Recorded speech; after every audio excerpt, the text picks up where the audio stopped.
बंद पडलाय, ज्या घोषणा झाल्या त्याची पण पाचशे अंमलबजावणी झाली.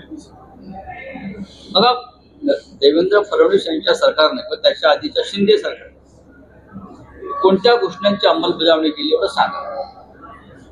एक लाडकी बहीण म्हणजे मतं विकत घेण्याची योजना, म्हणजे पगार देऊन पगारी मतदार आहेत. मला कोणीतरी काल म्हणालं की अजूनही इतक्या लाख किंवा कोटी महिलांना पगार मिळतो सरकारचा, म्हणजे हे पगारी मतदार आहे, पगारी नोकर असतात. तर मी त्यांना विचारलं की ज्या बोगस महिला दाखवल्या गेल्या त्याच्यानंतर काय झालं. त्यांच्यावरती अद्याप कारवाई झालेली नाही, त्यांचाही पगार सुरू आहे असं मला एका सरकारी पगार हा शब्द वापर, त्यांचाही पगार सुरू. म्हणजे आता